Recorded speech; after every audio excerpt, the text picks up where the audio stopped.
بسم الله الرحمن الرحيم. قناة أبو خالد الدعوية تقدم. وجاءت سيارة فأرسلوا واردهم فأدلى دلوه قال يا بشرى هذا غلام وأسروه بضاعة والله عليم بما يعملون وشروه بثمن بخس دراهم معدودة وكانوا فيه من الزاهدين. وقال الذي اشتراه من مصر لامرأته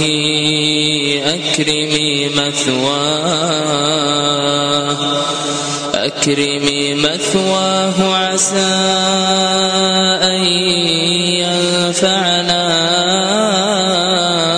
أو نتخذه ولدا وكذلك مكنا ليوسف في الأرض ولنعلمه من تأويل الأحاديث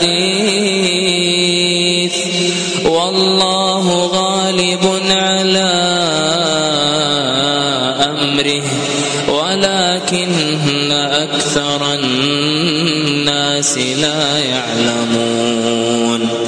ولما بلغ أشده آتيناه حكما وعلما وكذلك نجزي المحسنين. وراودته التي هو في بيتها عن نفسه وغلقت الأبواب وقالت هيت لك قال معاذ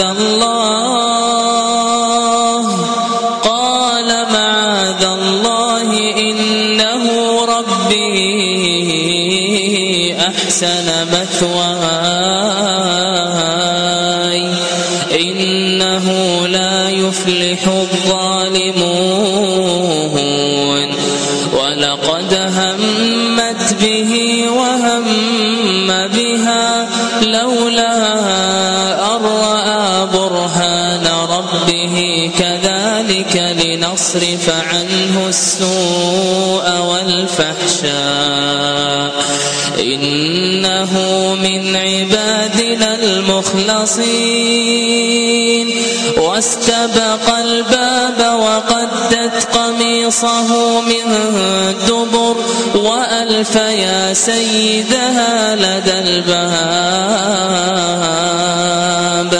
قالت ما جزاء من أراد بأهلك سوءا إلا أن يسجن أو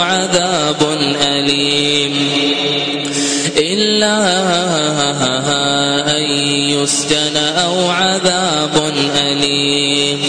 قال هي راودتني عن نفسي وشهد شاهد من أهلها إن كان قميصه قد من قبل فصدقت وهو من الكاذبين. وإن كان قميصه قد من دبر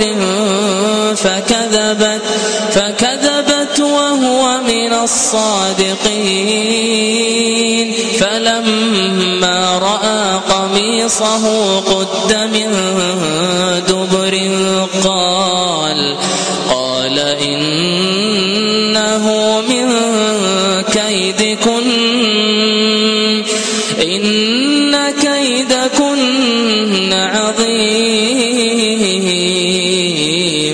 يوسف أعرض عن هذا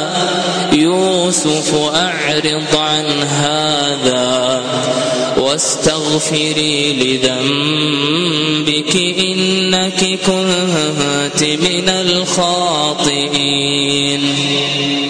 وقال نسوة في المدينة امرأة العزيز تراود فتاها عن نفسه قد شغفها حبا إنا لنراها في ضلال مبين. فلما سمعت بمكرهن أرسلت إليهن وأعتدت لهن متكئا وآتت كل واحدة منهن سكينا وقالت اخرج عليهن. فلما رأينه أكبرنه وقطعن أيديهن وقلن حاش لله ما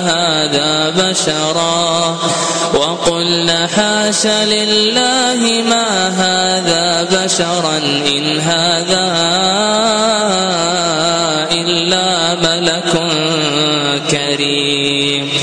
قالت فذلكن الذي لمتنني فيه ولقد راودته عن نفسه فاستعصم ولئن لم يفعل ما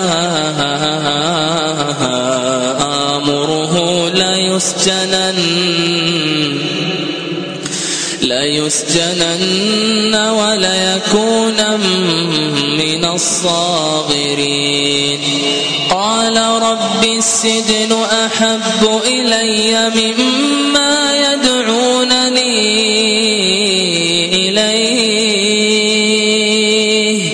وإلا تصرف عني كيدهن أصب إليهن وأكن من الجاهلين. فاستجاب له ربه فصرف عنه كيدهن إنه هو السميع العليم. ثم بدا لهم من بعد ما رأوا الآيات ليسجننه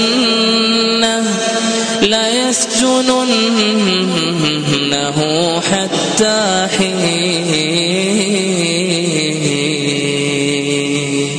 ودخل معه السجن فتيان قال أحدهما إني أراني أعصر خمرا وقال الآخر إني أراني أحمل فوق رأسي خبزا تأكل الطير منه نبئنا بتأويله إنا نراك من المحسنين.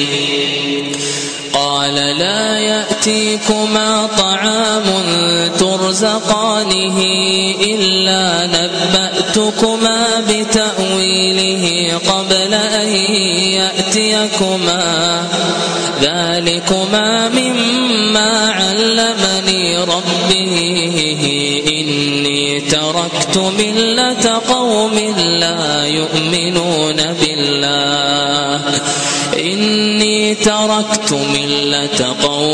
لا يؤمنون بالله وهم بالآخرة هم كافرون. واتبعت ملة آبائي إبراهيم وإسحاق ويعقوب ما كان لنا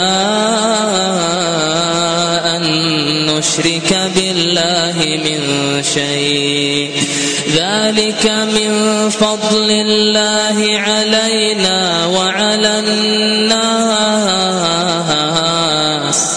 ولكن أكثر الناس لا يشكرون.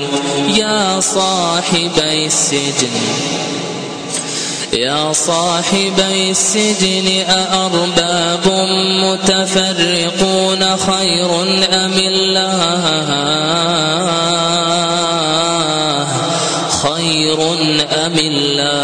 الواحد القهار ما تعبدون من دونه إلا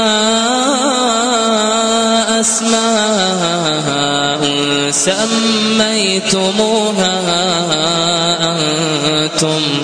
أنتم وآباؤكم ما أنزل الله بها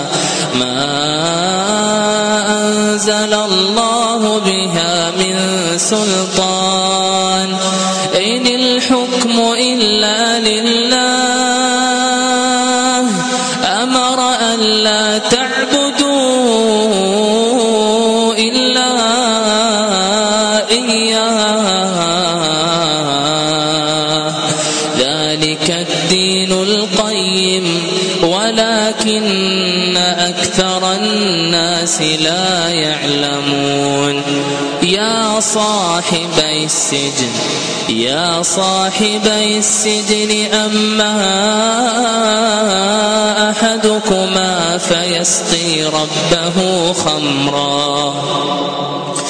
أما أحدكما فيسقي ربه خمرا وأما الآخر فيصلب فتأكل الطير من رأسه قضي الأمر الذي فيه تستفتيان